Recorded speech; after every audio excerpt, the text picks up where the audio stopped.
Where's mine? I love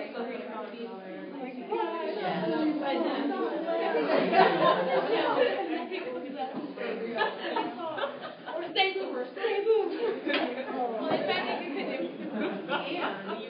All right. We'll go ahead and get started. It looks like most people have something to eat, and so any questions so far? Any questions so far? That was a quick and wild introduction to the rest of the stuff that we'll talk about. I have a quick question again. Sorry, back on the assignment. Yeah. You have Voice of Baraka, and then you have Teaching with Poverty in Mind, chapters 3 through 5. But then you have Poverty in Mind / Thomas Jensen. So I'm not sure. Jensen is the author of the Teaching with Poverty in Mind. Okay. Yep. So it's there twice. Okay. So that's the same. It's the same thing. Yeah. So the Moodle should be fixed. For some reason, I had each individual thing closed with the closed eye, so now you should be able to see it. So those things are there. So I did want to just kind of bring us back to tie some things together with that page 2 of that workbook, which is, so human beings can learn, change, and grow. People do what they think works, even when it doesn't. And they typically do it because it has been successful in the past. All human behavior is goal-directed, and then that attitude is a reflection of goal accomplishment, right? So how well someone has accomplished a goal determines what their attitude is. And I said flippantly, the easiest way to help somebody have a good attitude is to give them what they want. I'd also like to kind of give a caveat to that, which is, in the case of a teacher, the easiest thing for us to do is to give students what they want. However, we don't have to give it to them the way they want it. Example. So, and I'm a classroom teacher, and you may also find this to be true, but there's always someone in the back of the class who is a distractor at best, right? So they're trying to get what? Attention. And so as a teacher, in my early days of teaching, I would fight against that kid and engage in a power struggle for the attention of the class. And what's the major problem with engaging with a power struggle with your student? Say that again? I said they're getting what they want. They're getting what they want. You've already lost the power. And you raise them to your equal. You raise your students to an equal status when you engage in a power struggle with them. I will tell you that in my classroom, all power rests in me. And I don't mean that in an egotistical way, but the whole system is designed to support the teacher and not necessarily support the student. Right? So there were times when I wasn't the best teacher that I would set kids up so that they would eject themselves out of my class. Right? What's one of the things that we're oftentimes taught about conflict? When people are in conflict, how are you supposed to communicate with them? In a peaceful, calm manner. Right? So I just told Jeffrey no about something. Jeffrey is hot. And I go to Jeffrey and I say, now, Jeffrey, we don't act like that in this classroom. What am I doing? I'm setting him up to eject himself out of my classroom, right? And I'm doing that because I know the rules and I can do that. And I'm not doing anything wrong, because if the principal ever walked in, I'd say, Principal, I was just doing the technique that we did at the last staff meeting, and Jeffrey did not quite respond the way, right? So we can play those games as adults. And so what I figured out was that it's not my job to get into a power struggle with a student, because I will always be the winner and they will lose, right? So they end up, suspending themselves or doing some other stuff. But ultimately, I don't win any respect from my students, from anyone for behaving like that. And so I began to give students what they wanted. And so the student who sat in the back of the class who wanted attention, I gave him attention. I said, John, can you come here for a second? Yeah, I need somebody to pass out these papers. So John, can you be my assistant? I'd like for you to pass out these papers. And then in the morning, I want you to take attendance. As a matter of fact, I'm going to give you the notes, and I want you to write the notes up on the board for me. Oh, and since you're doing all that, John, it's probably more effective if you sat close to me. So if you came up here and sat, then you could just write the stuff in the notes a lot sooner. What did I start to do with John?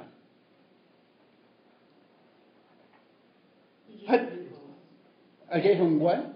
I gave him new goals. I gave him ownership of the class. What did he want? Attention. What did I give him? Attention. It wasn't the kind of attention that he necessarily wanted. And most of the time, not most of the time, but often I have students be like, man, I ain't doing that stuff. I'd be like, dude, no, for real, I need this done. And after a period of time, they come around and they're like, okay, yeah, I'll be your assistant. Right? Yeah, okay, cool. Right? And so we can give students what they want, but not necessarily the way that they want it. Right? And so his attitude, as opposed to being a combative attitude, and to be quite honest, John was popular with the students. And so now that John is on my side, guess who now is popular with the students as well? Right? Or they don't see me as an adversary as they may have before when I was fighting against John. Right? So all human behavior is goal-directed, and if we give people what they want, they're typically better for being with us. And so what ultimately are humans' goals? What are people striving for? Abraham Maslow would say 5 or 7 things, depending on which chart you're using. Alfred Adler would say that people are looking for 3 basic things. 3 basic things. That they're looking for significance. They're looking for significance. Now, one of the things I would do with my middle school students is sometimes I would have students who would, one might say, had low self-esteem, right? And they would say, I'm a loser. I can't do anything. I just suck. I'm a loser. And I would point out to them that they are not a loser.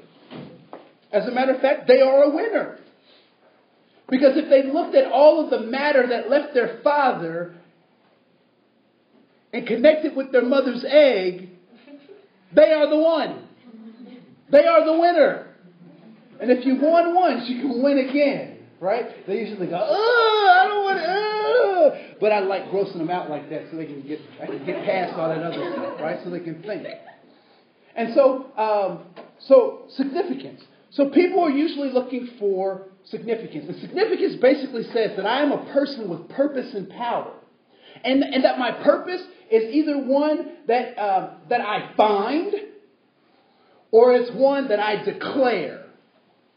Right? So I am going to be good at soccer even though I'm not. So that's going to be my purpose because I declare it. Or I may find that I play the piano and I am just a virtuoso. That is my purpose. Or that teaching, working with young people is my purpose. So that's significance.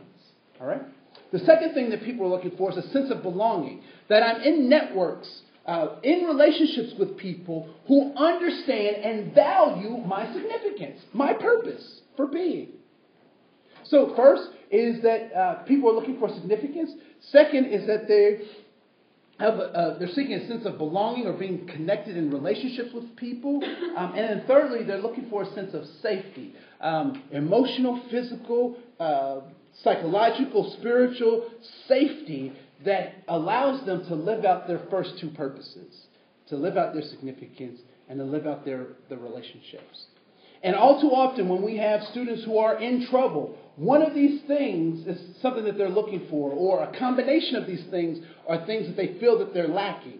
And so part of our job is to bring them back to their humanity. And we'll talk about that in this next piece, this concept of humanity.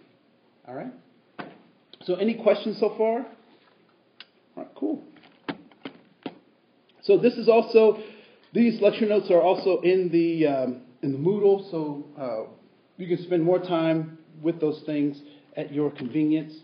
So we're going to play a video clip from a speech given by the Reverend Dr. Martin Luther King. And anyone familiar with T-Pain? Mm-hmm. Okay. So most people said yes. Some people don't know who T-Pain is. And I will tell you, T-Pain is a virtuoso of the urban experience. He takes tapestries of melodic sounds and interweaves them in such a way that he creates epic songs like I'm in love with a stripper. Right? Okay, he's not that good, right? But he uses a computer animated voice. And in this clip, they use a computer animated voice. And so I don't want it to be a distraction to you. So there are also subtitles to this. And so as this plays, I want you to think of some of the themes that Reverend Dr. King is talking about in this particular presentation, and how that might apply to what we're dealing with both in our society as well as in classrooms. Why might this be important? All right? So here we go. Oh, let's go back.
All right, so what were some of the themes that you were able to kind of pick up out of that particular speech?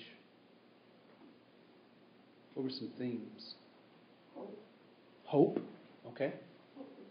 Hope for change. All right. Fight through difficult struggles and challenges. Okay. We'll have to fight through difficult struggles and challenges. All right. Fighting together. To don't give up. All right. What was that? Fighting together. Fighting together. All right. Does anyone know what speech this is that he was giving? Is everyone right the night right before he was murdered? Yep. What was the name of it? What was the name of it? Okay, so pause just for a second. If you think about Dr. King and only one speech comes up for you, Yeah, I have a dream. Oh. you have work to do. Because he gave more than one speech. This, in fact, would be the mountaintop speech, right? And this is the last speech that he gave before his assassination. So April 3rd, he's giving this speech in Memphis, which is a place he was not supposed to be in the first place. It wasn't a part of their civil rights plan. It wasn't on his activity list to be in Birmingham at this time. And he's there. Does anyone know why he was in... Memphis. I'm sorry. Not in Birmingham, in Memphis. Does anyone know why he was in Memphis? We got work to do, right? So he's in Memphis because there is a sanitation workers strike in Memphis. And he understands that the civil rights movement now has to pivot just a little bit because it does look like Lyndon Johnson is going to sign something that's going to be monumental in terms of the struggle for human rights. And so he's looking at what's the next pivot that the movement should take. And he started to talk about economic equality. And so he's down there with the sanitation workers who happen to be black men, who happen to be white men. But they all had something very much in common, was that they were all poor men. And so he's tipping his hat to what the next move of the civil rights movement is.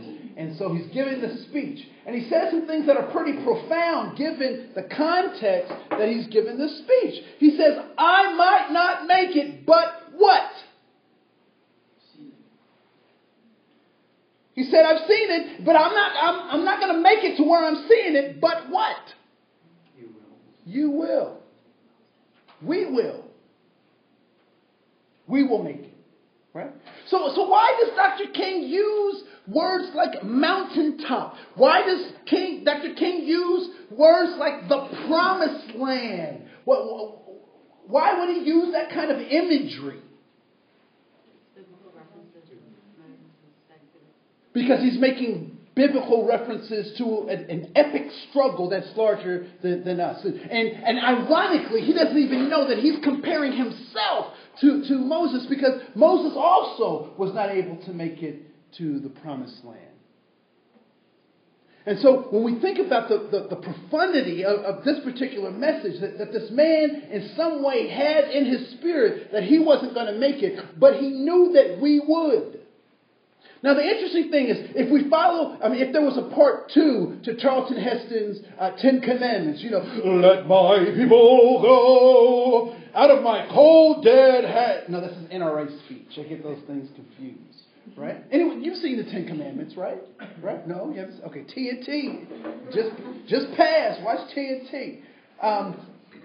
So if there was a part 2, the part 2 would talk about their journey past Moses. And so finally, Joshua and Caleb become the leaders of Moses' people. And Joshua and Caleb have problems with Moses' people. And so finally, they get all the people together, they stand in front of the people and they make a declaration and then they walk off the stage. They said, Moses' people, we just want to inform you that Moses is dead. And then they walk off the stage. Why did they need to inform Moses' people that Moses was dead? Why was that necessary? Everybody knew that Moses wasn't around. They knew he wasn't a part of their leadership structure anymore. Why did they have to make that announcement?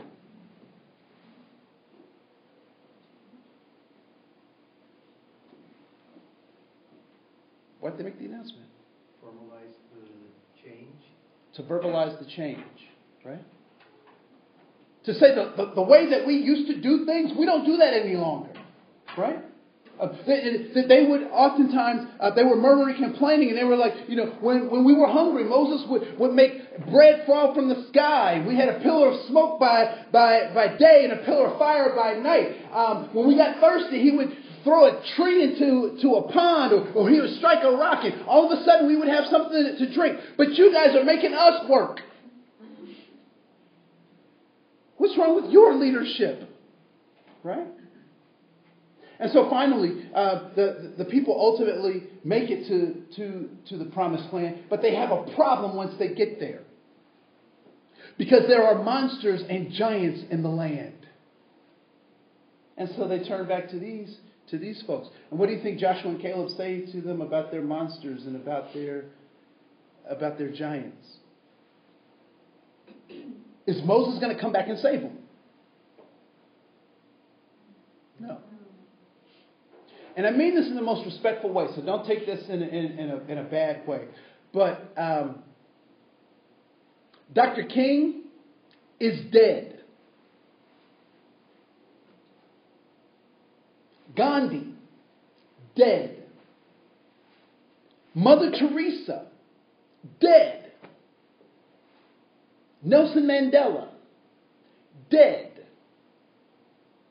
But what commission did King give us before he was taken off the scene? Carry the torch. Carry the torch. He said, I might not make it, but what?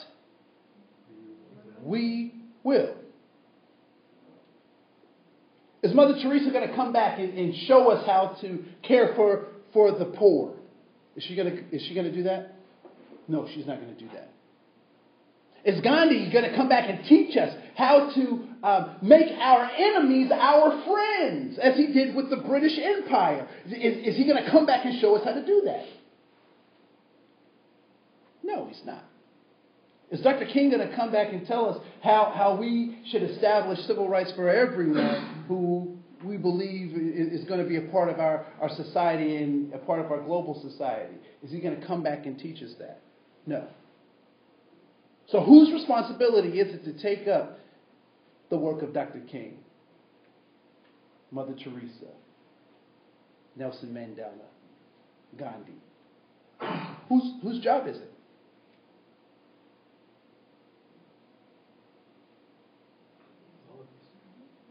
Ours. Did you know that you are somebody's Mother Teresa? You are somebody's Dr. King? You are somebody's Nelson Mandela. But typically we don't show those sides of ourselves because we hide behind this thing called embarrassment. We've all been in situations where we've seen stuff and we knew it wasn't right. We've heard people say stuff about people. We've seen people interact with people. And we know in our hearts that is a wrong thing. And more often than not, at least for me, my default mechanism is to do what? Nothing. Because it's none of my business. Now, I will tell you, there was a shift for me from being a teacher to being an educator. When I was a teacher, I couldn't wait till 3 o'clock. Because I'm out. I got stuff to grade, I got stuff to do, and I would say goofy stuff when we would have breaks because we were a year-round school. When I was a teacher, I would say goofy stuff like this. Because we were year-round, we'd have breaks that we worked, but the students weren't there. And I would say goofy stuff like this when I was a teacher. I can get so much done without the students here. What's my job? The students, right? If they're not there, what? I have no purpose. When I was a teacher. But when I made the shift to being an educator, everywhere I went, lessons were to be taught. So I didn't mind staying until 4 or 5 o'clock because my students wanted to be in the school building because that was the safest place for them to be in their lives. Because it was the only place where they felt that they could have caring adults who didn't want something from them, but just wanted them to be themselves. I didn't mind staying late. I didn't mind dropping kids off and picking kids up and taking them different places, coughing out money that I wasn't supposed to give to kids so they could have something to eat. I didn't mind doing that because I was an educator and not just a teacher.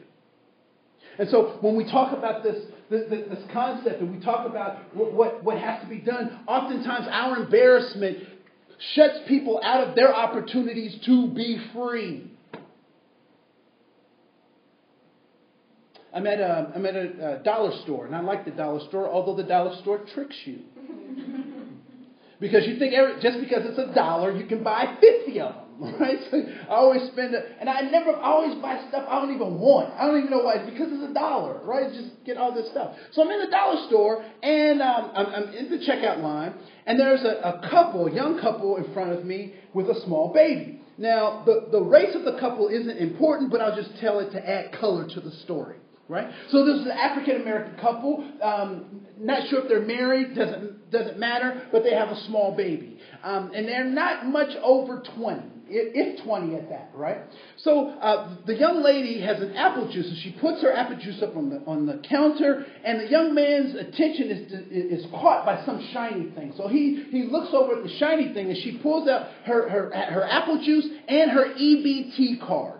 Is everyone familiar with what an EBT card is?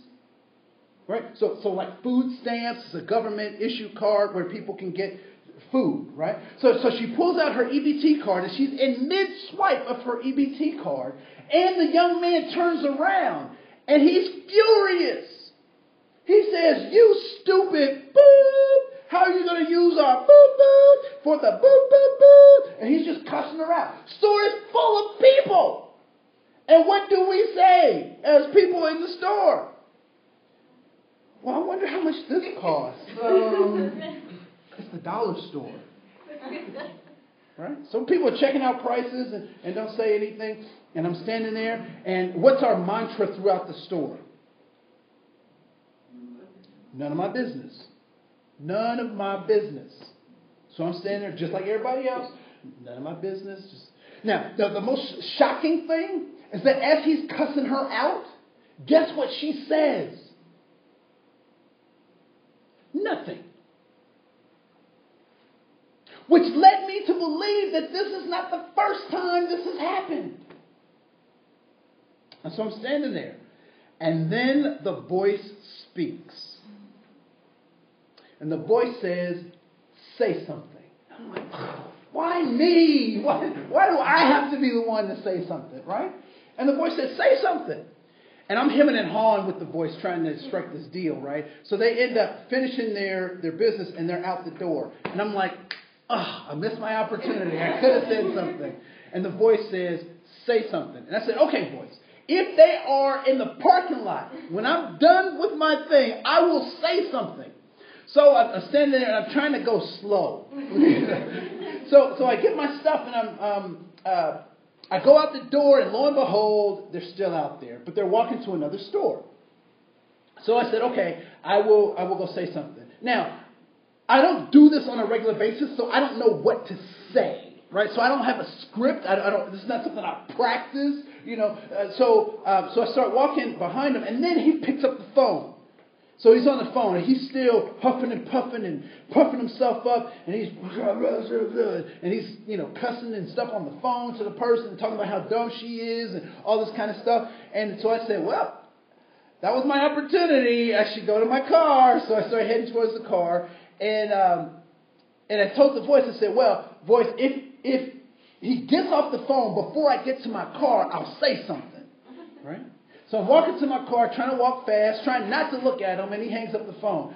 So now I'm like, okay, I got to say something. So I turn back around, and I follow them into a grocery store. Now, I want you to know I have more sense than to tap somebody on their shoulder from behind saying, "I want to talk to you," right? So I go around a whole aisle to meet them face to face. Now, the voice has been very active in telling me that I should talk, but it's not telling me what to say. So now I have this man in front of me, and I'm getting nothing. I got nothing. So I'm standing there, and now I'm stalling for the voice, because I'm like, voice, you told me to come speak, so I'm going to speak. But you gotta come through for a brother. So I'm standing there, and I said, sir, can I talk to you? And he puffs up even bigger. What? And I'm like, sir, it's all good. And I do all the stuff you're supposed to do, like tuck your ears, put your ears down, tuck your tail between your legs, right? So I'm non-threatening. So I'm standing there in front of him, and I said, sir, I just want to share something with you.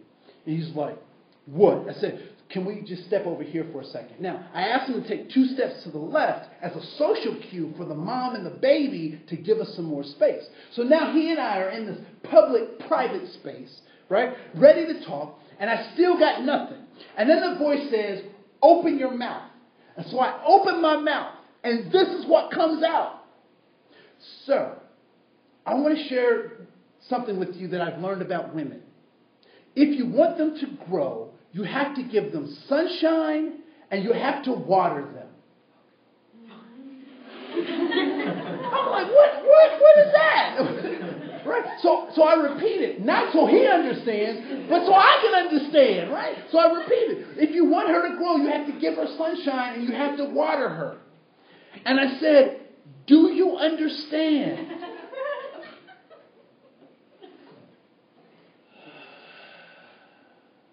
He exhales.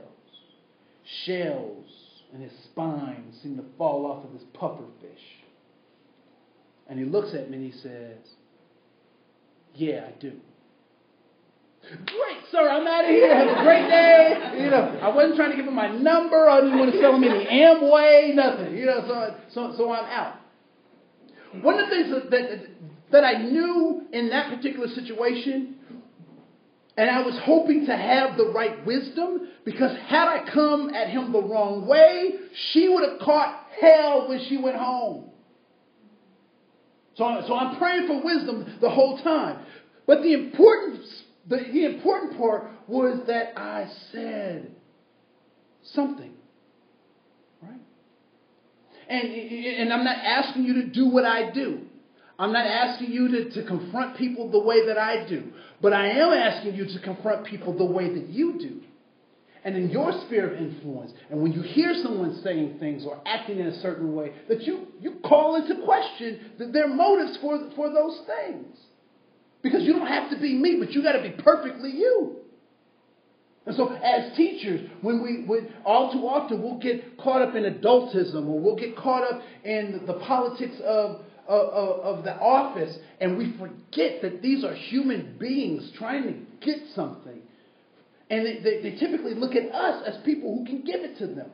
But the problem is, if I don't have it, I can't give it. I keep telling my creditors that all the time. I can't have it. You can have it if I got it. Right? And so we have to recognize that our humanity only gets replicated when we're able to give it or recognize it in somebody else. And when we are silent, what's the message that gets understood? That whatever's going on is okay. That it's okay. Right? The saddest thing with this, the Clippers dude, right? Here's the saddest thing about the thing. He's so used to having yes people in his life that he couldn't even hear that a woman that is 1/3 his age was leading him to destruction. I don't know if anybody listened to those tapes. If you listen to those tapes, it's clear. She's dropping these breadcrumbs and he's just gobbling them up on his way to destruction. Right? Not to mention the fact that he has a wife and a girlfriend. Not a mistress. A mistress is somebody you hide. He got a wife and a girlfriend. Right? And so his humanity at some point was broken, or he's forgotten about his humanity. All right? So we'll keep going.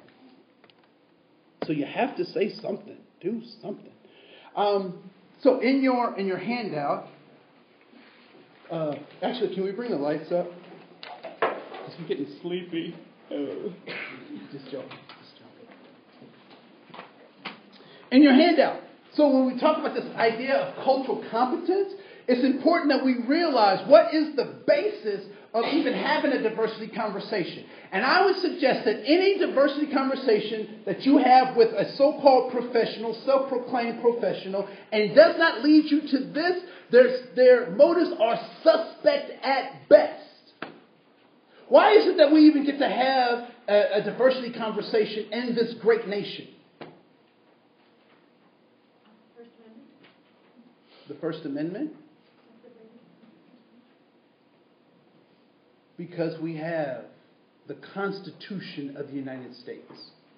And so any diversity training that is not pushing you back to that sacred document, I would say is suspect. Because that's where we get the ability to even have this conversation, right? So let's start here with the preamble to the Constitution. We the people of the United States, in order to form a more perfect union, establish justice, ensure domestic tranquility, provide for the common defense, promote the general welfare, and secure the blessings of liberty to ourselves and our posterity, we do ordain and establish this Constitution for the United States of America. We hold these truths to be self-evident that all men are created equal, that they are endowed by their Creator with certain inalienable rights, that among these are life, liberty, and the pursuit of happiness. Mine eyes have seen the glory of the coming of the Lord. His truth is my... Okay, so if you don't feel patriotic when you read those words, you don't feel encouraged when you read those words, you need to check your pulse. Those are great words. And it's so funny because people will say to me, Andre, well, when they wrote those words, they weren't talking about you or people who look like you. And I have a simple rebuttal. If they did not want me to hold them accountable to those things, they should have never written it down, and they never should have allowed me to learn how to read. So this document belongs to me as much as it belongs to anybody else. And I'm going to hold us accountable to that. All right? So 1863, what happens? The Emancipation Proclamation, and what does it do for whom? What does it do for whom? It frees the slaves. It frees the slaves. It frees the slaves. What is a slave? Say it loud. A piece of property. It is a piece of property. Was it property who picked cotton from sunup to sundown? Was it property that rolled tobacco leaves 365 days a year? Was it property that did those things? Was it? No. They were human beings with hopes, dreams, loves, aspirations, and the system of slavery dashed those on a day-to-day basis. Now, people will argue and they'll say, well, people talk about the slavery stuff in America too long. There's been thousands of years of slavery, and people had slaves for a long time. But I want to point you in a right direction that differentiates the slavery that happened in the transatlantic slave trade to slavery in antiquity. Slavery that happened in the transatlantic slave trade had one purpose in mind. Okay, so has anyone ever thought about the fact that plantations were run by just a few people, but they typically had more people in bondage on the plantation than there were the people in charge? Anyone ever think about that? How is that possible? You can have all these people who are working for you for nothing, and just a few people in charge.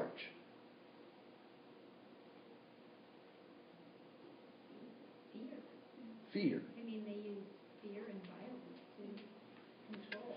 So the difference between the American slave trade, the transatlantic slave trade, was that the slave trade was designed to destroy human souls.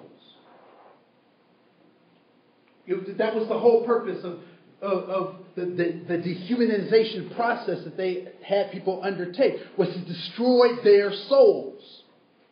And we'll talk more about the soul in just a bit. All right? 1920s. 19th Amendment is signed doing what for who?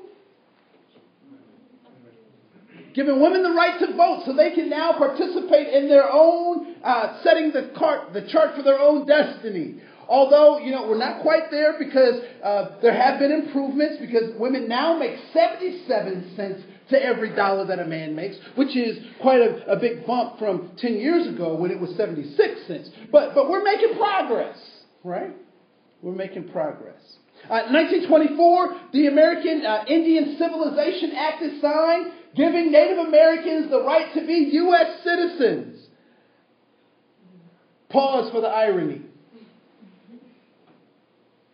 1964, the Civil Rights Act is signed. We just celebrated the 50th year of that great document. And what does that document do?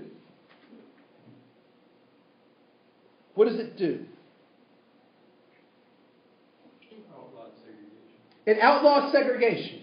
So it says segregation is wrong. We cannot have it, particularly in government institutions or anyone dealing with the government. We cannot have segregation. It's over with. Jim Crow is dead. What else did it do? Rights apply to everyone. That rights apply to everyone, and it described discrimination as a legal process. So discrimination became a legal process. So if you don't give rights to everyone, then it defined exactly, what will happen to you and what that means not to give rights to everyone. Right? So it defined discrimination and it ended segregation. 1978, Native American Freedom of Religion Act is signed, giving Native Americans the right to worship the way that they want. Wow. Wow. Right? 1990, the Americans with Disability Act is signed, giving what to who?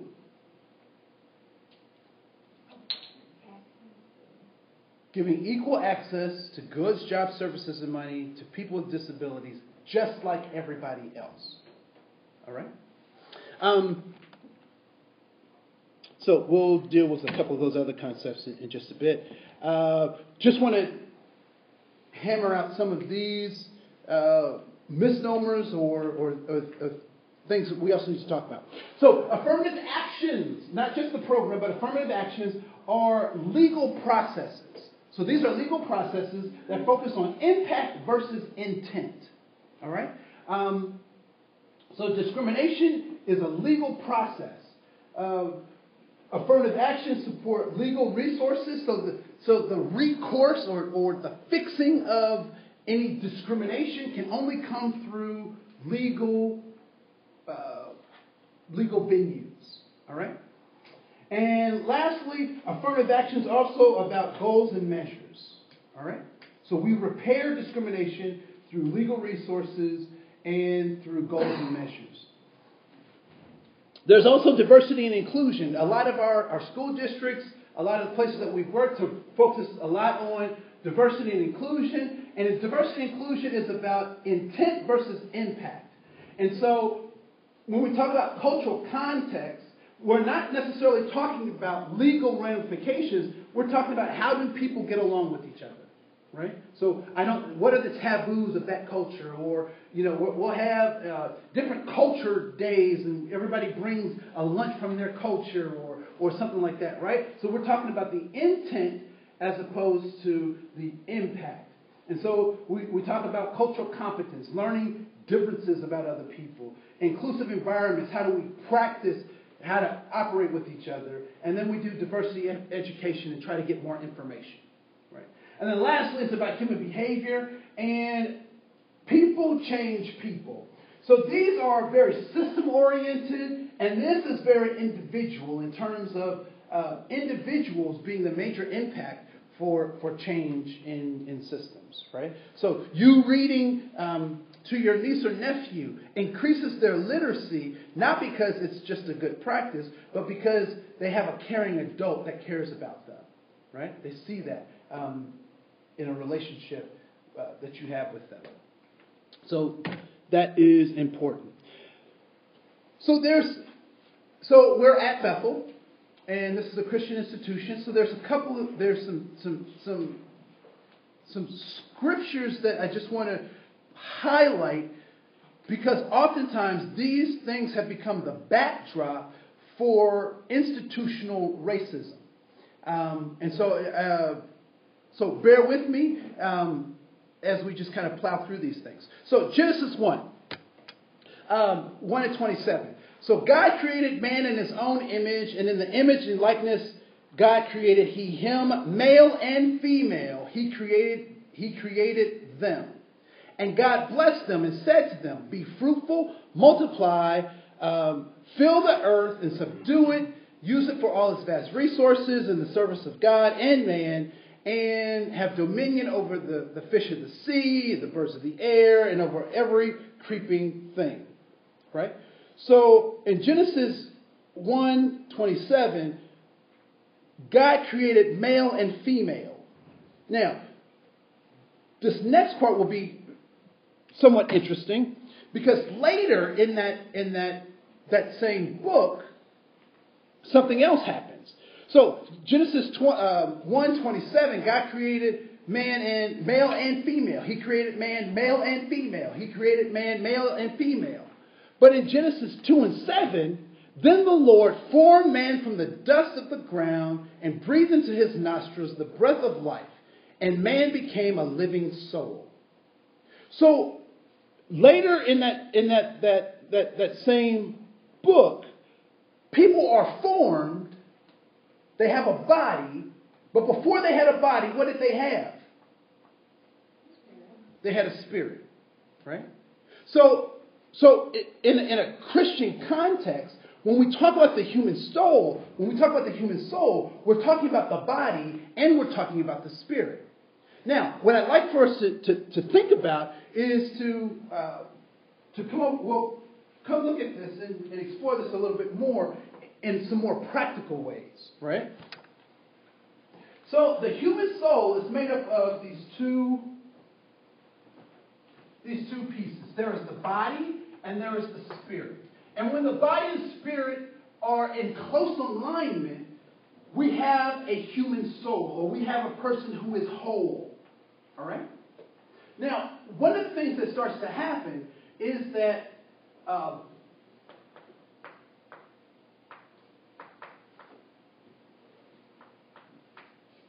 racism,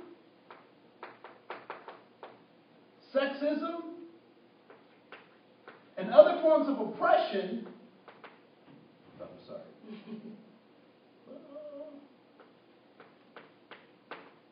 start to assault the human soul until they are able to create a crack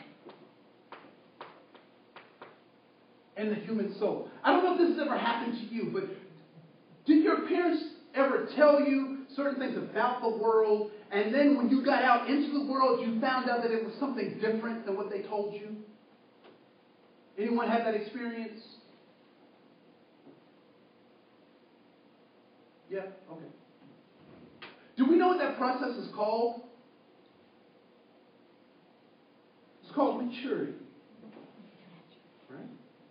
Now, the interesting thing about this maturity is that the maturity comes when we are trying to reconcile the onslaught of what's happening to our human soul. Don't wear your emotions on your sleeves. Do you remember when you were a kid and you would fall down and you would just cry? Right? But as you get older, you learn what? Don't cry. Big girls, big boys don't cry. Right? So we start trying to reconcile the splitting of our human soul. Now, one of the things that I think is very interesting when I think about this particular concept, the body and the spirit, I think about when my grandmother passed. And we have a custom in our family that we have an open casket funeral or viewing, right? So my grandmother's laying in the big box. And it's a pretty box. I mean, this thing is laid out. It's got sparkles and pearls and gold knobs and eagles. You know, it's just. I'm like, what is she going to do with that box? Right? So So she's in the box, and people are coming up and talking to my grandmother, and they're saying, we love you, we miss you. They're leaving notes, and, they're touching them. I don't know why you want to touch a dead person. That's creepy, right? So they're doing all that stuff, but what's the problem? It's just the body. So nobody is home, right? And so when the spirit is not in relationship with the body becomes a thing. And after the funeral, we would sit and have dinner and talk about my grandmother. We were sharing pictures about my grandmother, and it felt almost as if my grandmother was there, but she wasn't. And so the spirit without the body becomes powerless. It still has power, but it's been diffused because it's not connected to its body. All right? Let me give you another example of how these cracks happen. Right? I know, quote unquote, good men who go to strip clubs. Like they would consider themselves to be good men. How is it that they reconcile going to strip clubs as good men?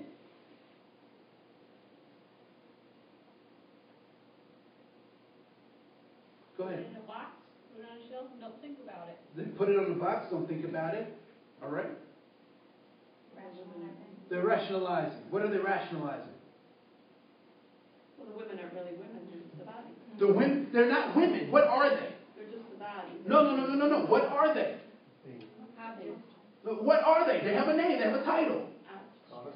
They're strippers. These aren't women. These are strippers.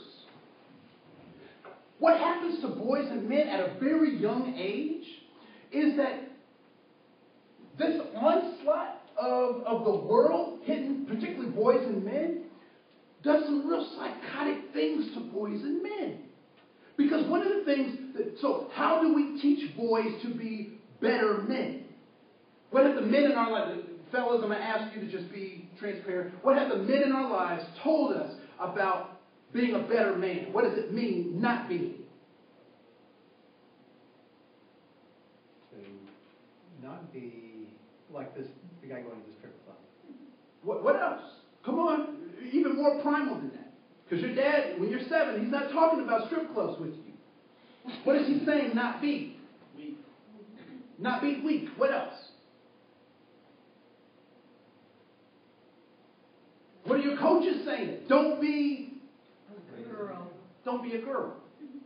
Don't be a wuss. Don't be a sissy. So as boys and men, we're getting this onslaught, and what starts to happen is we start compartmentalizing women. So, because we're saying what typically gets taught to boys and men is they say, do not like women. But one of the most important women in my life is my mother. So I'm not supposed to I can like my mother, but I can't like other women, right? And so then they start compartmentalizing and breaking this stuff up and saying, okay, well, if she's drunk, she's not a real person. She's just a drunk girl. So I can do whatever I want with the thing, right? So once this crack starts to happen in the human soul, then this void starts to form. And there's this little monster that is waiting for this void to crack wide open. Because this little monster says, we can fill this void. Does anyone know what that monster is called?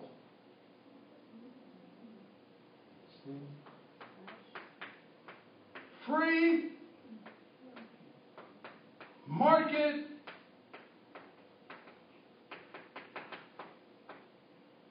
capitalism. Buy it. Have you ever watched a commercial and actually felt better about yourself having watched that commercial?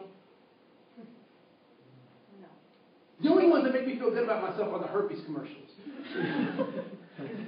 because they are living the life, bungee, to skydive, all that kind of stuff, right? So what the free market says is that you can buy your way to happiness. If you buy these clothes, or you drink this food, or you eat that, or you have this house, or you live there. But how many of us know you can never buy a whole soul? Philip Seymour Hoffman had everything, an Academy Award-winning actor. Janis Joplin, Michael Jackson, Elvis, John Belushi, right? All of these folks had everything, but they had a hole in their soul. And so how do we help heal the holes in people's souls? How do we do that? As teachers, how do you do it?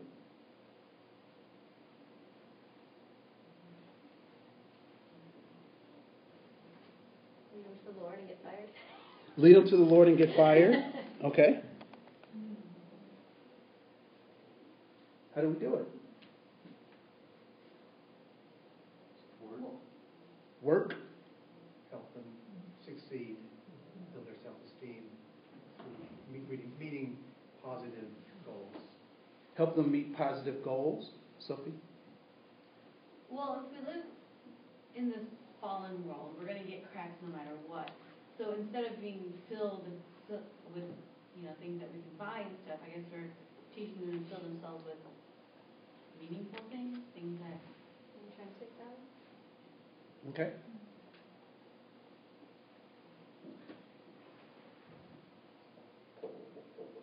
Yes, ma'am.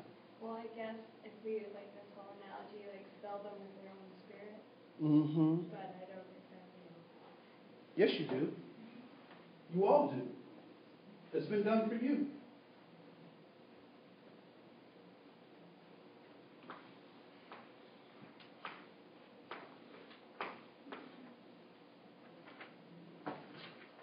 You love your students. Love them. Love them. Love them.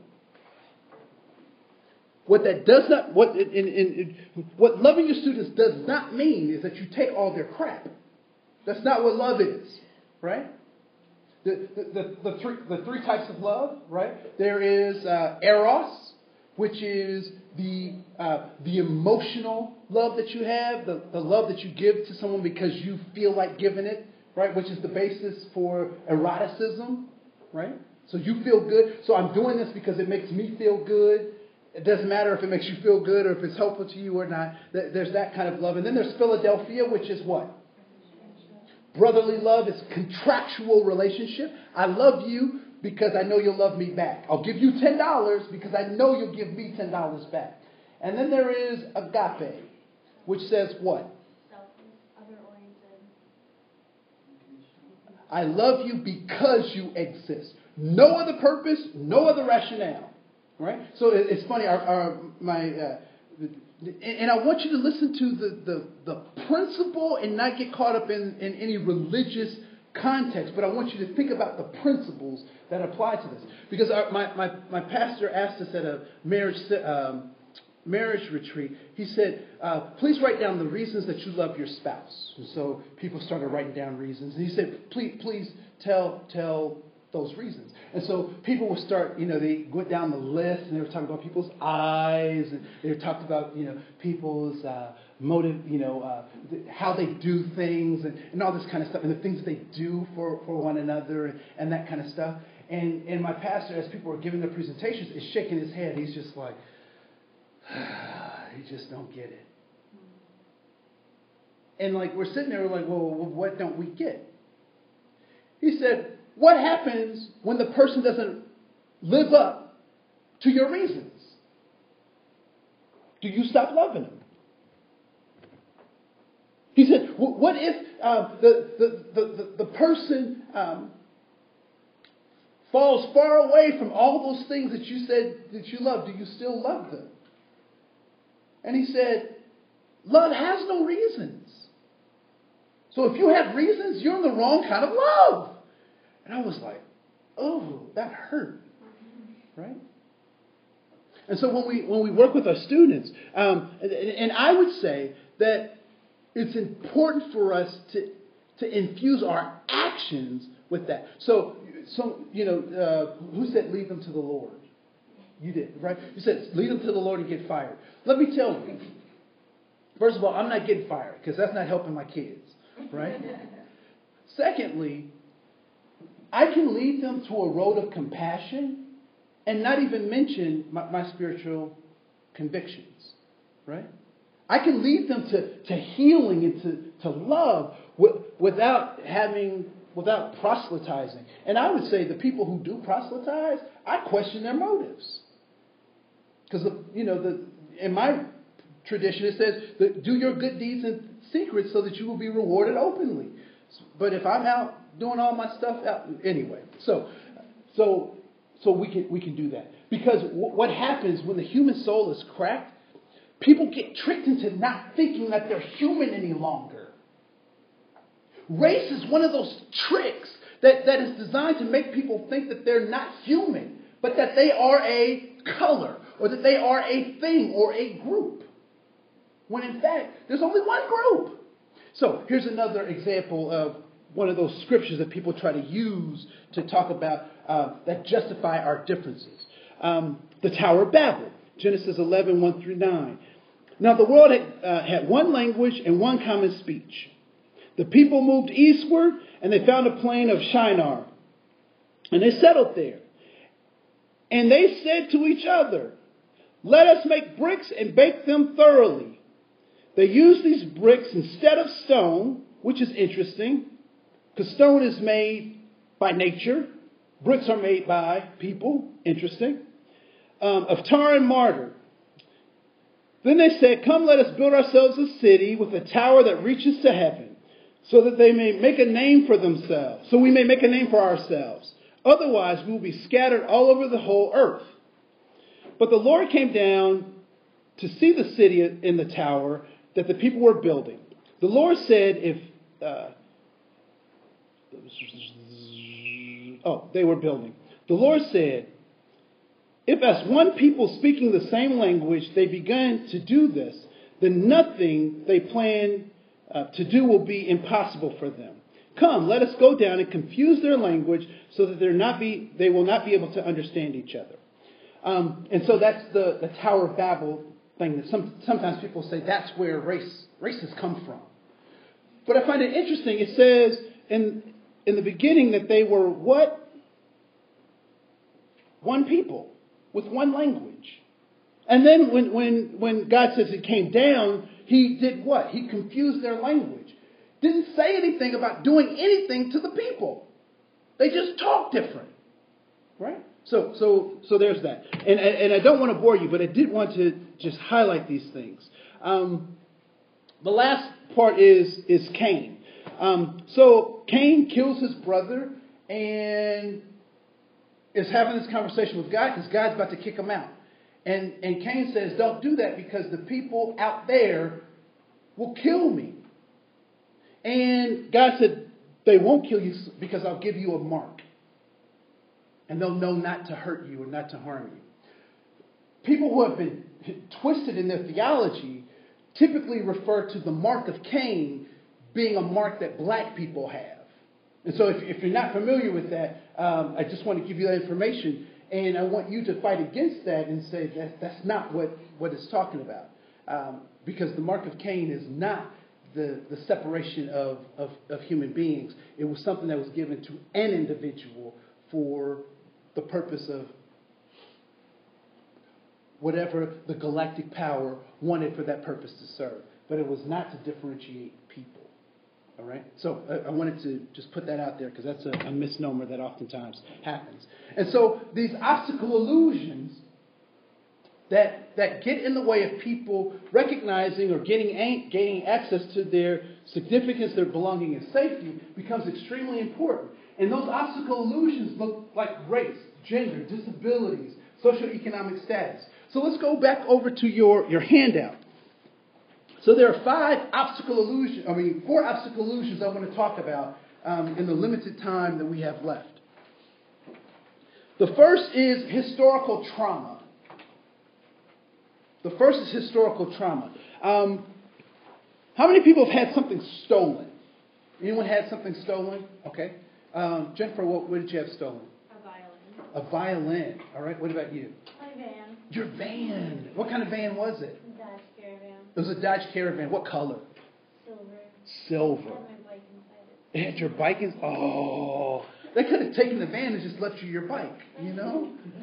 So can I use your bike? I mean your van as an example. Okay. So let's say you go to work on Monday. You come home Monday evening because you're a good citizen. You take the bus. And so you left your van parked out in front of your house. You come home and the van is gone. What assumption would most people make? That you parked it in front of the house and now it's gone. That someone stole it. All right? So what would be the first thing you would do if you thought that your van was stolen? You call the police. And what do the police do? They leave whatever they were doing, come talk to you, and then go back to doing whatever it was they were doing before, right?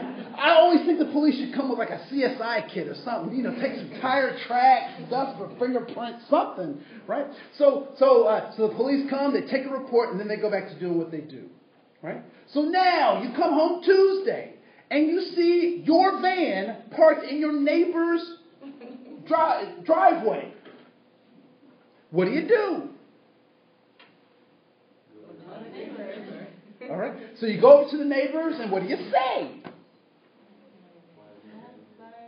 You be like, "That's my van." I knew I left that somewhere. And the neighbor says, "No, it's not your van. It's my van." Now what do you say? Are you sure? Oh yeah, I'm sure. Registration, please. Yeah, I'm sure it's my van.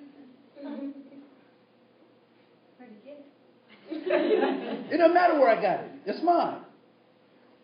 Ask for the registration. No, you can. Who are you? Can you see my registration? Call So the now, police again. so you call the police again, right? All right. So this goes on.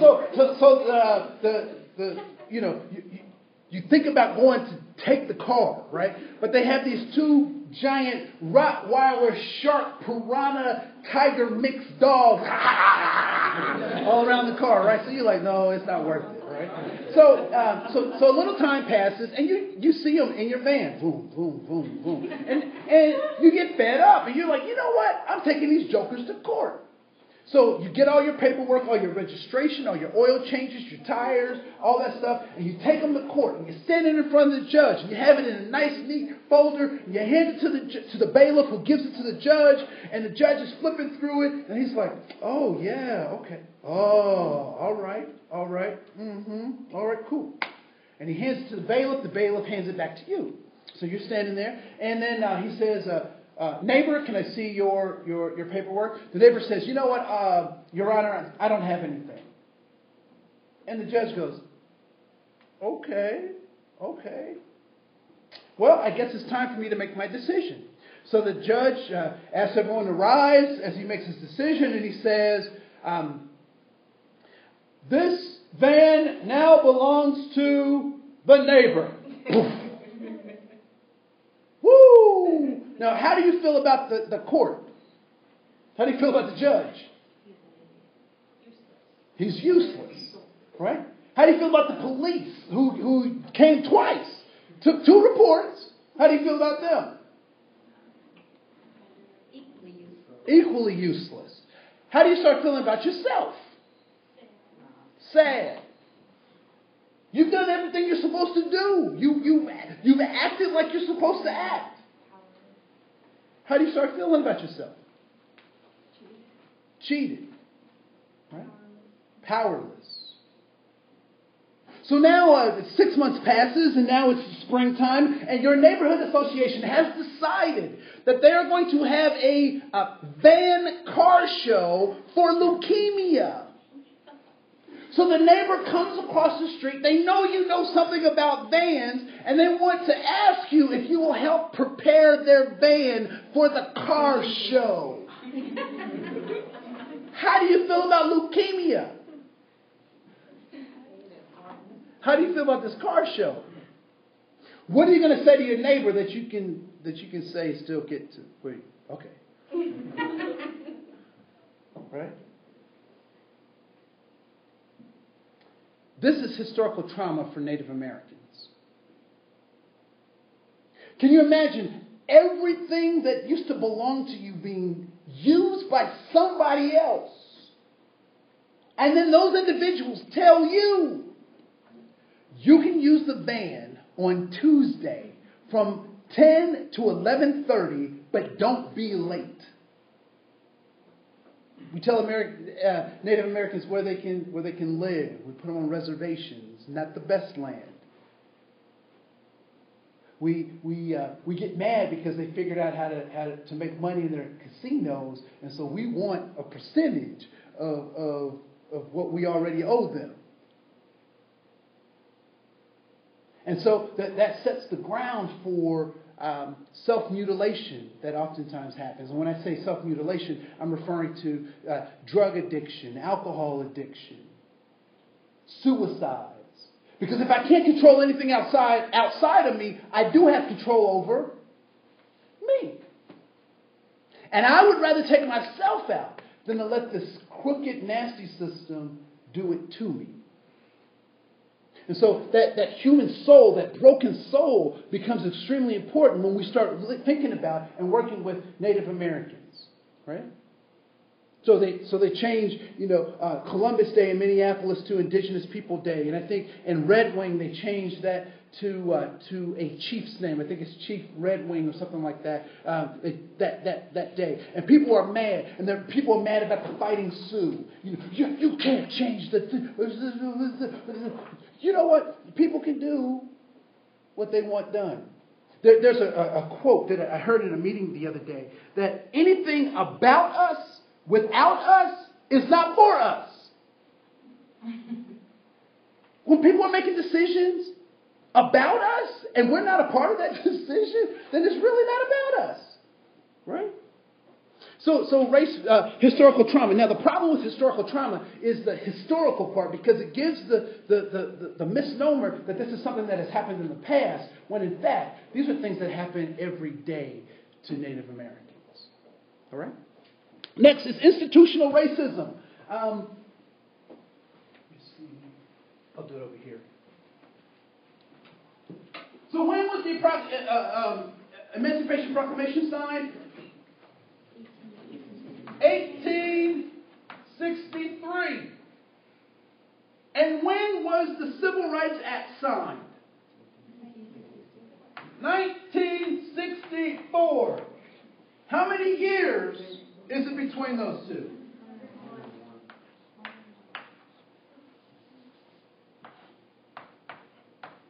101 years. Now, this is the funny thing about this. So, as Martin Luther King is going through the motions of the civil rights movement, and he's making some progress, there were a number of people who told Martin that he was going too fast. They said, slow down, this change is happening too fast. And King was like, what are you talking about? People were freed in 1863. It's 100 years. How much longer? How much slower do we need to go? The ironic thing is, the people who were telling him he was going too fast were people of his faith. Encourage you to read the letter from a Birmingham jail. If you haven't read it, it's a must read. You must read that if you consider yourself to be a person of integrity and a person who wants to fight for justice. Because what he says to his brothers and sisters in the faith, he says, justice delayed is justice denied. 101 years? Really? Now, here's the interesting thing. Because people want to talk about this 101 years. What kinds of things have happened in the world between 1863 and 1964? What kinds of things happened in the world? 2 world wars. What else? The Industrial Revolution. What else? The Great Depression. What else? Women got the vote. What else?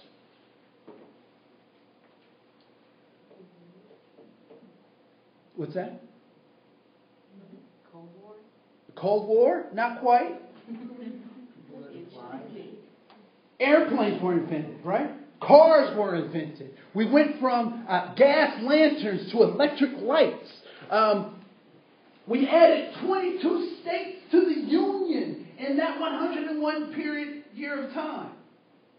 And in that 101 years, not everybody had equal access to all of that good stuff. And so when we talk about this concept of institutional racism, this 101 years becomes a starting point to even start to think about what that actually means. So institutions like governments, counties, states were established when not everybody had equal access to that system. And guess what happened to those institutions once people did get the right to participate in them? Typically, none of them changed. Right? So when we talk about institutional racism, that's the kind of stuff that we're talking about. Institutions that were built in a racist context, so to speak. Right? And so people will ask me, well, Andre, there's 101 years. We've worked on that stuff. How much longer do we have to keep doing this stuff? How long do we have to have affirmative action?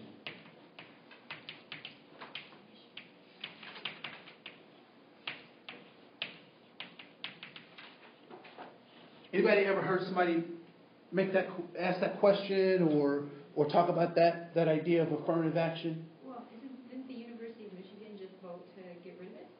The state of Michigan. Or it was the state? It was the state of Michigan. Well, I guess who runs the University of Michigan. But there's an important distinction that the state, the people of Michigan said, in enrollment in universities, that is not something that can happen.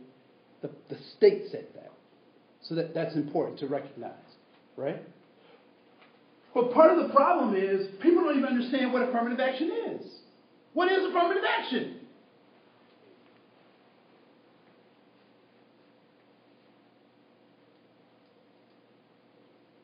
Yeah. So there's equal opportunities for every race and gender to get in for employment or enrollment or Okay. whatever it may be.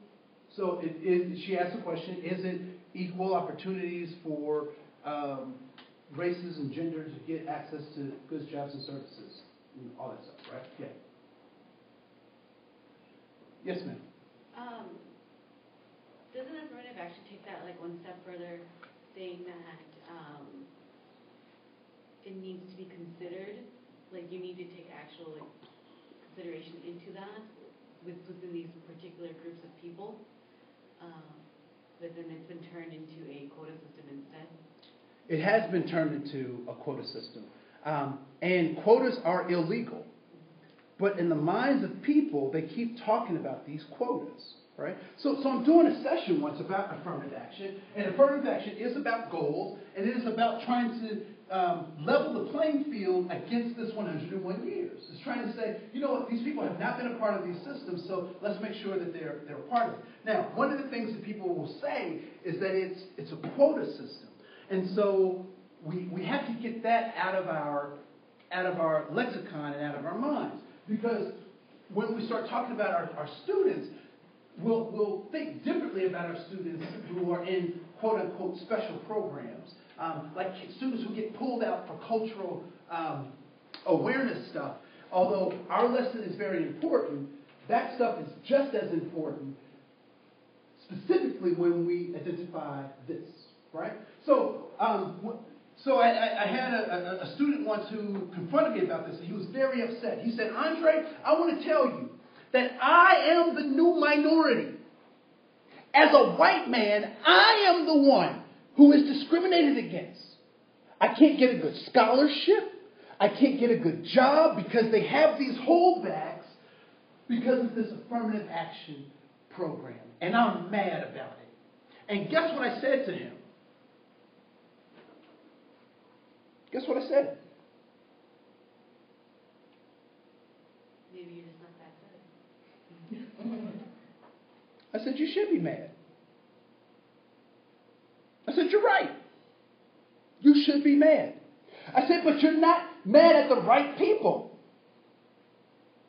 I said, let's talk about this holdback, this affirmative action holdback. And so what percentage do you think that organizations, if they have holdbacks, what percentage of their workforce are they looking at in terms of a holdback?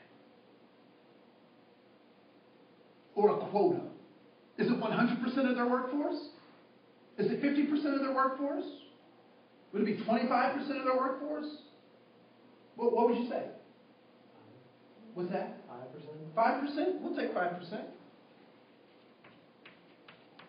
In my conversation with him, he said 10%. So he said 10%. And I said, you should be mad about this 10%. I said, but you're not mad at the right people. And he was like, well, who should I be mad at? I said, do you want me to tell you? He said, yeah. I said, no. Do you really want me to tell you? He said, yeah. I said, you should be mad at your 8th grade soccer coach. He was like, 8th grade soccer coach? I said, yeah, your 8th grade soccer coach. He lied to you. He was like, what does that have to do with this? I said, sir, at the end of the season, did everyone get a ribbon at the end of the season? He said, yes. I said, sir, at the end of the season, did everybody get a trophy for something? He said, yes. I said, he lied to you. He still didn't quite get it. I said, what giving you that ribbon gave you the false entitlement to was this 90%. I said, your problem is that you can't compete with the 90%, so you get mad and blame the 10%. Because if you could compete with the 90%, we wouldn't have a problem, would we? I said, so who are your competition? Is it the 10 or the 90? And he was like, oh, I thought his head was going to explode, right? But I said, sir, there's a saving grace for you. This is only a problem when you decide that you want to play this game. When you don't want to play this group versus that group game, then it doesn't apply to you any longer.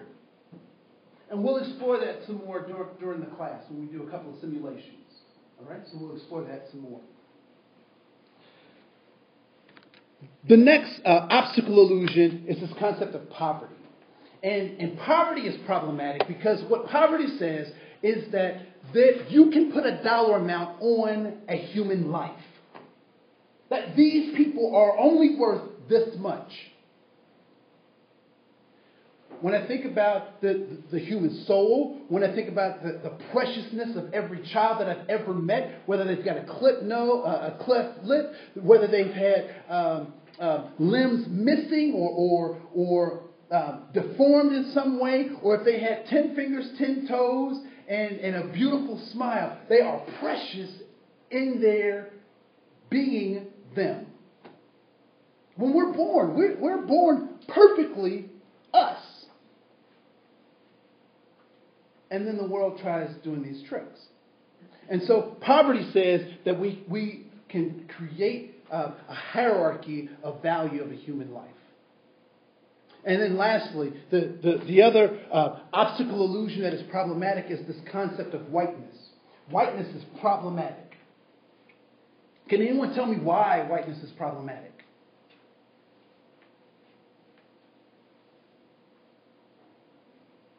Okay, let's do it like this. Any white people here? Any people who on an HR form would put white, Caucasian, whatever, however that.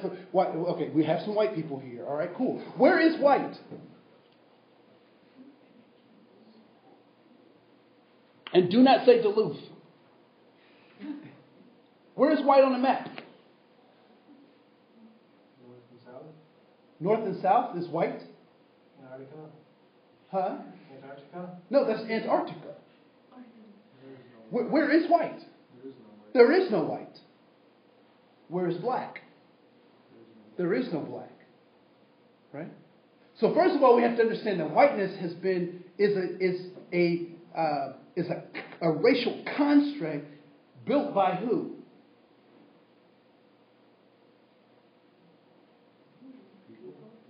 By people. Right? So in my religious tradition, God made the earth in 6 days and rested on the 7th, which meant that anything that happened on the 8th day was created by people. Right? So whiteness is a problem. Okay, so do I have any folks who have part of their people group is from Sweden? Anyone? People? Okay, cool.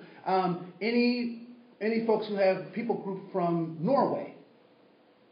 Okay. Anybody have people group from Ireland? Okay. Anyone have a people group from Germany? All right, cool. So, do the Irish and the Germans and the Swedes and the Norwegians look alike?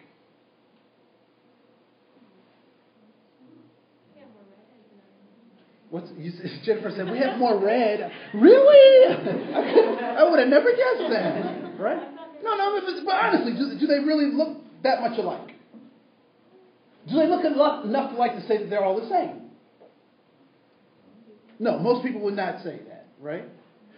But it's interesting that when we talk about whiteness, the thin spider web that holds whiteness together is the belief that all white people are equal. Which in fact they are not. And you can listen to white people talk themselves about them not being equal.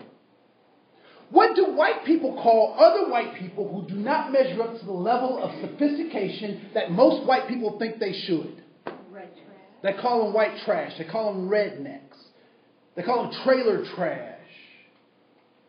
Right? That's not something. Black people didn't sit around saying, you know what, let's find some really derogatory terms for blah, blah, blah. Right? So whiteness is problematic because it separates the human soul. It is an assault on the human soul. And part of our job is to look beyond those things and recognize our humanity. So let's do this one last activity and then we'll take a short break. Now, what time am I at? I've lost... 8:40. Okay, 8:40. So on page 7, what I'd like for you to do on page 7, there are categories across the top of different groups of people. And along the side, on the left side, are groups that try to give you information about those groups across the top. And what I'd like for you to do is I'd like for you to put a plus if the groups on the left try to teach you something positive about the groups across the top. I want you to put a negative if the groups on the left gave you negative information or tried to give you negative information about those groups across the top. And I want you to put a 0 if it's never anything that you've ever talked about. All right? You can have pluses and minuses in the same box, but the size of your plus and the size of your minus will determine how much you learned. So a lot of positive is a big plus, and a little bit of negative is a little minus. All right? So pluses, minuses, and zeros in each one of those boxes. Does that make sense, F? No. So like, you're saying, okay, so you've learned something about African Americans from parents and families. Yes. Was it plus, okay, minus, or 0?